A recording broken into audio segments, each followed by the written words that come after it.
Welcome to the game week 3 review. भाई साहब जो भंग भसूड़ा हुआ है गेम वीक 3 में, जो टीमों ने पॉइंट ड्रॉप किए, जो टीम ने पॉइंट लिए हैं, अनएक्सपेक्टेड है। भाई साहब आप लोग बस कमेंट में इतना करना कि कौन सा टीम आपको सबसे भद्दा लगा कि और कौन सी टीम का मैच सबसे इंटरेस्टिंग लगा, ये कमेंट में डाल देना। अब बात करते हैं गेम वीक की। कल के गेम में आपको क्या सबसे अच्छा लगा? बयंदी का गोलकीपिंग, या फिर तुम्हारे मिडफील्ड का नॉन एग्जिस्टेंस, या फिर तुम्हारे अहमद डियालो का पॉइंट ब्लैंक रेंज से गोल मिस करना? कमेंट में बता देना। वेलकम टू द चूतियापंथी गाइस। कल हम बाली से जीत गए भाई, इतनी खुशी, इतनी हर्षोल्लास का माहौल है भाई साहब, गांड में छेद करने का मन करे भाई साहब। जो गेम को हम लोग 4-0 या फिर 5-1 से जीत जाना चाहिए था, वो गेम को हम 2-2 किया, फिर 3-2 से जीता भाई साहब। भैंस की आंख। ये गोलकीपरों की मुझे कब्र खोदने से पहले एक बार मुझे दर्द नहीं हुआ। अल्टाइल बैंड या फिर उनाना जो भी हो भाई साहब, अगर एक गोलकीपर बोलता है मैंने 2 गलती की, एक गेम डिफीट करवा दिया, दूसरा वाला बोलता है कि तूने 2 किया तो मैं 1 तो कर ही सकता हूं भाई साहब। भैंस की आंख। कल का जो सेकंड गोल जो गिरा है, अगर कोई देखा है ना, वो बोला भाई साहब इन गोलकीपरों के रहने से अच्छा ना रहना ही अच्छा है। हम लोग 11 मैन ऑनफील्ड खेल लेंगे, पर हम लोग 10+1 गोलकीपर नहीं खेलेंगे भाई साहब। कल का गेम शुरू हुआ, 25 मिनट तक भैंस की आंख पूरा शांति से हम लोग गेम कंट्रोल कर रहे हैं, खींच रहे हैं, फील्ड वाइड खींच रहे हैं, पर चुना इस तरफ, एम्बो इस तरफ, मेसन माउंट आगे, चुना सेंट्रल ऑपरेट कर रहा है। गेम पर स्प्रेड होके मीन्स हमारे पास में कंट्रोल है। ये हम लोग सेंट्रल चैनल में बॉल आने नहीं दे रहे, क्योंकि हमारे पास मिडफील्ड नहीं है। उसके बाद मैं बात में करूंगा भाई साहब। कल का गेम अच्छा था, सबको अच्छा लगा, पर अब आता है गेम में ट्विस्ट भाई साहब। हमने पहला गोल मारा 27 मिनट पे, फिर 45 मिनट तक गेम चला, चूना बाहर आ चुका है, जगजी अंदर आ चुका है, और 45 मिनट से में 9 मिनट का extra added time, 35 minute game खेलने के बाद हम लोग गए हाफ टाइम से आने के बाद हमें क्या हुआ पता नहीं, हमारी गांड आधी फट चुकी थी। We are literally dog shit hole. हम लोग जब टनल से बाहर आए, हमें शायद मैनेजर ने बोला तुम्हें अच्छा खेलने की जरूरत नहीं है, तुम लोग वानियल का गोल को डिफेंड करो, ठीक है, बोला होगा। उसके बाद जिस तरीके का डिफेंसिव लाइबिलिटी भाई साहब, ब्रूनो फर्नांडिस हो या मेसन माउंट हो, जो भी उस पोजीशन में था, वो लोग जॉगिंग कर रहे हैं। वो बंदे के पास इतना वक्त था कि वो वहां पे जाके भांगड़ा खेल के, भांगड़ा पे के वो वहां पे आके तुम्हारी गुद्दी थपेड़ के भी गोल मार सकता था। और हमारा गोलकीपर की क्या ही खूबसूरती बात का, वो अगर पैर अगर अपना दिखा दिया होता तो वो गोल सिंपली रोका जा सकता, पर नहीं, हमारा गोलकीपर पैर दिखाए, वो अपना गांड का छेद दिखा देगा, यही गोल मार दो। उसके बाद सडनली हम लोगों ने शोल्डर ड्रॉप नहीं किया, काउंटर अटैकिंग बॉल बना, बाय आयंदी to Amad to Mount to Mbeumo goal. Mbeumo ने पूरा सही तरीके से गेम को खत्म किया, वो बेस्ट थे। उसके बाद 10 मिनट बाद एक थ्रो इन गिरा, उस काइल वॉकर ने थ्रो इन किया, वो हमारे गोलकीपर पकड़ने गया, वही सेम पूरा सेम मिस्टेक जो कि उनाना ने किया था, वही सेम गलती। लिटिल बॉल को ऐसे पकड़ने गया, हाथ से बच के बॉल बाहर गिरा। बॉल जब गिरा तब कोई और डिफेंडर इतना पैनिक में चले गए कि वो लोग क्या करे पता नहीं, उनके गोलकीपर ने आके गोल मार दिया। सही, उनके एक डिफेंडर ने जाकर के गोल मार दिया। वो बंदा डिफेंड ही करता था पूरे पिच पे, वो उनका विंगर था, पर वो डिफेंस करता था भाई साहब। जिस तरीके का भद्दा गेम हमने कल दिखा है in terms of goalkeeping and midfield और सिट होल। उसके बाद 90 मिनट में हमें एक पेनाल्टी मिल गया, अहमद डियालो के शुक्रगुजार उस बंदे ने आखिरी मिनट पे वो गिर गया अंदर, वो तो गोल के लिए हमें पेनाल्टी मिल गया। पर वो ब्रूनो फर्नांडिस ने जब वो गोल मिस हो, जो पेनाल्टी लिया, तब वो देखने के लिए हम सबकी आंतें बाहर आ चुकी थी। आंखें नहीं, आंतें भाई साहब, क्योंकि 2 मैचेस हमने पेनाल्टी में लूज कर चुके थे। एक मैच ड्रॉ था, एक मैच हार चुके थे। पेनाल्टी देखने की हमें और क्षमता नहीं थी। पर ब्रूनो फर्नांडिस ने गोल मार दिया, हम लोग जीत गए, that's all, game wrapped up. अब बात करते हैं गेम की बात तो बाद में कर लेंगे। पहला अमाद डियालो, उसने वो पेनाल्टी ऑन की, ठीक है, पर उस बंदे के पास पूरा का पूरा चांस था कि वो फर्स्ट हाफ पे गेम किल कर सकता था। उस बंदे के पास लिटरली क्लियर चांसेस दो थे। और भाई साहब, जिस तरीके से इस बंदे ने वो जो 2 गोल की किक्स थे पेनाल्टी बॉक्स में वो थ्रो आउट किए, वाज अनबिलीवेबली सिट होल। हमारे पास 3.45 एक्सजी था, मानता हूं, पर हमें वो गेम कंटेन तो करना आना चाहिए था। हम लोगों ने गेम कंटेन ही नहीं किया। हम लोगों ने पूरा टाइम हॉच पॉच। क्यों? हमें सिंपली जगह के बस गोली मारना है। जब असिस्ट गिर रहा है, एम्बुएमो अपना पूरा कोशिश कर रहा है कि वो तुम्हें असिस्ट गिरवा दे, तब भी तुम्हें गोल स्कोर क्यों नहीं करना? Second was the midfield. Amad के बाद अगर कोई चीज बुरा है तो वो मिडफील्ड था भाई साहब। मिडफील्ड से सिटोल, जब तक कैसेमीरो था तब ब्रूनो फर्नांडिस थोड़ा आगे खेल पा रहा था, मींस उसको अप फ्रंट खेलने के लिए मौका मिल रहा था क्योंकि कैसेमीरो गेम कंटेंट कर पा रहा था। पर जैसे ही कैसेमीरो बाहर गया, कोबी मेनो अंदर आया, the both midfield was shit hole. Kobbie Mainoo को फिजिकली बुली किया जा रहा था पूरे पिच पे। बल्ले के मिडफील्ड डिफेंडर सबने कोबी मेनो को पूरा बुली किया है। वो विंग में खेल रहा था या फिर वो मिडफील्ड में खेला है, दोनों में बुली हुआ है। कोबी मेनो और ब्रूनो फर्नांडिस का midfield was the utterly disgrace to watch. हमें मिडफील्ड नहीं चाहिए। अगर तुम कैसेमीरो को खिलाना है तो खिला लो हमें, पर हमें ब्रूनो फर्नांडिस को आगे देखना है। कुछ भी करो, हमें अप फ्रंट हमें सेस्को, चुन्हा, एम्बू और पीछे में हमें ब्रूनो फर्नांडिस को देखना है। दरअसल ये काम कर दो। और मेसन माउंट को कोई इंजुरी नहीं हुई है, नहीं इंजुरी के बाद हम लोग लास्ट में करने वाले। अब बात करते हैं गेम के विनर्स की। भाई साहब, रूबेन अमोरिम, जिस तरीके से उस बंदे ने अपना वक्त डिटॉक किया वाज अनबिलीवेबल।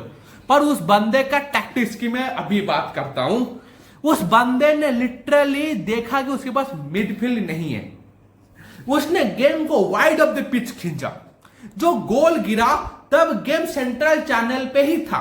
उसने बोला था कि गेम को वाइड रखना, सेंट्रल चैनल में बॉल आने मत देना। जैसे ही बॉल सेंट्रल चैनल में गिरा, हमारे मिडफील्ड वाज नॉन एग्जिस्टेंट, जो कि वो टैकल आउट कर सकते थे। नहीं हुआ, हम लोगों ने गोल खा लिया। हम लोग जब तक wide of the pitch means Anbu इधर, मेसन माउंट इधर डालो, इधर तुम्हारा अमाद। अब जब माजुरी आया था, Mazraoui was unbelievably very good, he was nice and jewel of a kind.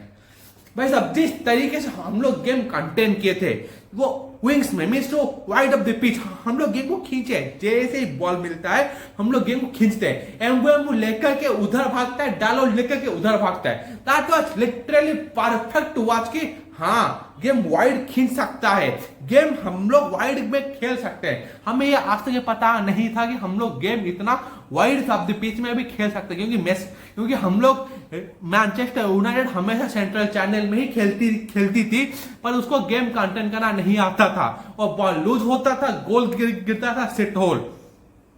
वो जो 2 गोल गिरे, वो 2 गोल नहीं गिरने चाहिए थे। अगर हमारा टीम या फिर बोले तो हमारा गोलकीपर थोड़ा सा भी अच्छा होता तो। हमें कोर्तुआ जैसा गोलकीपर की हम लोग मांग नहीं करते, हमें लुनिन ही दिला दो, वो काफी है। अब बात करते हैं कि भाई साहब इंजुरी की। मेसन माउंट को इंजुरी नहीं हुआ है, उसको प्रिकॉशनरीली उसको हमें बाहर बिठाई क्योंकि वो 70 मिनट से भी 80 मिनट का गेम खेल चुका था। वो पिछला मैच पर 90 से 100 मिनट खेला था। इस मैच में भी वो 90 मिनट का गेम खेला था, तो भी उसको हम लोग बिठाना, उसको हम लोग इतना एडजस्ट नहीं कर सकते सडनली। अगर वो एडजस्ट हुआ तो फिर उसका इंजुरी फिर से आना शुरू होगा। अगर तुम मेसन माउंट को लंबे टाइम के लिए खिलाना चाहते हो तो फिर उसको तुम्हें वक्त देना पड़ेगा, वो अपना फिटनेस फिर से गेन करेगा। अब बात करते हैं चुन्हा की। चुन्हा का जो वीडियो आया है वो सही सलामत चल के बाहर जा रहा था और उसके बाद हैमस्ट्रिंग में खिंचाव हुआ है उसको हम लोगों ने जबरदस्ती नहीं खिलाया, क्योंकि हमें पता है नेक्स्ट हमारे पास एक ब्रेक आने वाला है, उसमें हमारे जो प्लेयर एडजस्ट हुए सारे के सारे ठीक हो जाएंगे। और चोन्हा ने ब्राजीलियन स्क्वाड से भी अपना नाम फिर से वापस ले लिया है, तो ही will be fit and fine. अब बात करते हैं एक और प्लेयर, कौन था वो, और तो कोई प्लेयर, और माजुरी इंजरी से बाहर आ गया, वो 2 महीने मोनाको के साथ खेलेगा, उसके बाद ही will be fit and fine to play the game. तो ऑल एंड ऑल हमने गेम बहुत अच्छा खेला, हमारा गेम कंटेंट जेल अच्छा था। गोलकीपिंग मिस्टेक के वजह से हम लोगों ने गेम को थ्रो इन कर दिया था, पर ब्रूनो के पेनाल्टी के वजह से हम लोगों ने बच गए। Overall we are been the best team, और हम लोगों ने गेम जीता है, the best team win the match. That's all, thank you, bye bye, sayonara. पसंद आया तो लाइक करो, कमेंट करो, सब्सक्राइब करो, बाय। अब बात करते हैं हम लिवरपूल वर्सेस आर्सेनल की। भाई साहब ये जो मैच था ना, अगर कोई देखा है तो उसके आधी नींद पूरी हो गई होगी। भाई 90 मिनट का अच्छा भरा हुआ नींद उसने लिया होगा, मजा आ गया होगा उसको पूरा अच्छे से। भाई साहब जिस तरीके का गेम प्ले आर्सेनल ने खेला, जबरदस्ती का लो खेलना और मिडफील्ड में बॉल चौक करना, भाई साहब इतना बोरिंग वाहियात बदतर तालिबानी फुटबॉल मैंने देखी नहीं। पेप गार्डियोला का फुटबॉल कम से कम इंटरेस्टिंग तो होता है कि वो बॉल रखता है और गेम आगे बढ़ाने की कोशिश करता है, पर आर्सेनल भाई साहब बॉल रखता है पर गेम खेलने का कोशिश नहीं करता। आर्टेटा को अगर कोई पूछेगा कि साला कौन सा चूतिया भैंस का आंख तूने गेम प्ले किसने सिखाया है, वो बोलेगा कि पेप गार्डियोला।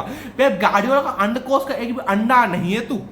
भाई साहब गेम की बात करते हैं, भाई साहब दोनों टीम सेंट्रल चैनल पे बैठी थी, लेफ्ट विंग ओवरलोड होकर के था, और भाई साहब हाफ टाइम तक तुम्हारे आंख से नींद आ चुकी होगी। भाई साहब दोनों टीम कंजर्वेटिव मींस फ्लैंक्स में जाने का कष्ट कोई नहीं कर रहा था, हर एक टीम लिटरली अंदर की तरफ सिकुड़ के थी, और गेम चैनल वेरी नैरो था। और गेम जब आगे बढ़ता है ना इतू सा भी, तब भी ये लोग पीछे होकर के बैठते थे कहीं गोल ना गिर जाए। इतना ज्यादा कंजर्वेटिव नेचर वाला गेम तुम देखोगे तो बोलोगे भाई साहब नहीं, I can't watch, it is unbearable to watch bro. भाई साहब लिवरपूल जैसे टीम को तुम्हें ऐसे खेलते हुए देख के तुम्हें बोलेगा कि भाई साहब नहीं यार ये तो टट्टी है। और आर्सेनल जो वो टीम है जो कि मैनचेस्टर यूनाइटेड से 1-0 जीत के गई थी, वो टीम जाकर के वहां हार जाती है 1-0, और लिवरपूल को इन्होंने इतना ज्यादा मजबूर कर दिया कि उनको भी सेट पीस में ही गोल निकालना पड़ा। सुबोसलाई का वो जो curve ball, that was unthinkable, वो गोल आ जाएगा किसी ने सोचा नहीं था। ये गेम 0-0 होने वाला था, सबको दिख रहा था। आर्सेनल भाई साहब इतना ज्यादा डर के खेलते आउट ऑफ इमेजिनेशन, ये हर एक टीम के अगेंस्ट जो कि ट्रेडिशनल टॉप 6 हो या फिर तुम ट्रेडिशनल टॉप 6 के बाहर की टीम हो, वे उनके अगेंस्ट ऐसे ही खेलती है। इनको फ्री फ्लोइंग फुटबॉल खेलना आता ही नहीं है। द टीम विथ तालिबानी मैनेजर हैज ए तालिबानी football and a Talibani result also. The worst team to watch in the whole Premier League is Arsenal. इससे तो अच्छा हमारे वुल्व्स खेलती है। अब बात करते हैं हमारे एक और टीम की, मैन सिटी। भाई साहब इस पेप गार्डियोला के लिए दर्द होता है, ये बंदे को रोते हुए हमने देखा है। कल के पिच में अगर कोई देखा होगा तो वो बोलेगा कि साला पेप गार्डियोला बैठ कर रो रहा था। उसके लिए तरस आती है भाई साहब, उसके प्लेयर्स उसके लिए खेलना नहीं चाहते, उसके टैक्टिक्स और काम नहीं कर रही है, वो जो टिकी टका वो नहीं चल रहा है। उस बंदे को अगर कोई देखा होगा तो वो बोल रहा है कि बॉल कंजर्व करो, पर विदाउट केविन और विदाउट तुम्हारा रोड्री तुम्हारा गेम उतना काम एंड कंपोज नहीं हो सकता। रोड्री के बदौलत तुम्हारा गेम पूरा सिंक्रोनाइज होकर के एक प्लेयर के अराउंड घुमा करता था, और केडी भी तुम्हारा ऑप्शन संभालता था, वो बॉल होल्ड करना जानते थे वो प्लेयर। पर अभी के जो प्लेयर्स है मार्मूस, भाई साहब उस बंदे के पैर में बॉल जाती है उसको लगता है कि मेरे पैर में तो बेबलेट है, मुझे बॉल को भेजना ही भेजना है। भाई साहब जिस तरीके का ये बंदा खेलता है ना, तुम बोलोगे नहीं यार इसको देखा नहीं जाएगा, ये बहुत बुरा खेला है। कल का टीम जो ब्राइटन के अगेंस्ट इसने उतारा था ना, वो टीम अच्छे खासे मार्जिन से जीत सकती थी अगर ये लोग पेप गार्डियोला का पूरा सिस्टम फॉलो करते तो। पर ये टीम को पेप गार्डियोला का सिस्टम फॉलो ही नहीं करना। इस टीम को लिटरली वेरी हॉचपॉच गेम खेलना है। वेरी हॉचपॉच मीन्स इतना ज्यादा हॉचपॉच क्यों है ये लोग मुझे अभी तक पता नहीं चल रहा। इतना ज्यादा तेजी से बॉल लेके जाओगे तो कहां जाओगे।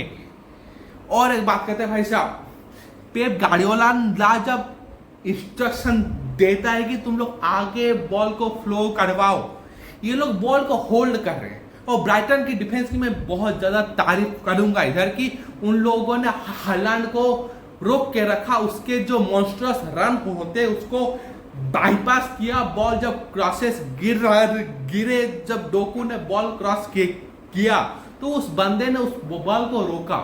That was very interesting to watch.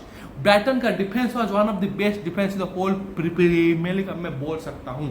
इस टीम को एक ट्रॉफी, एक टॉप 6 फिनिश डिजर्व करते हैं। बेसिस डिफेंस में बोल रहा हूँ, मैनचेस्टर यूनाइटेड के डिफेंस से भी ज़्यादा अच्छा डिफेंस उनका है। मैनचेस्टर यूनाइटेड का डिफेंस तो वक्त वक्त पे स्विच अप होता है, पर ब्राइटन का डिफेंस को देखोगे तो वो टीम का डिफेंस स्विच अप होता ही नहीं है।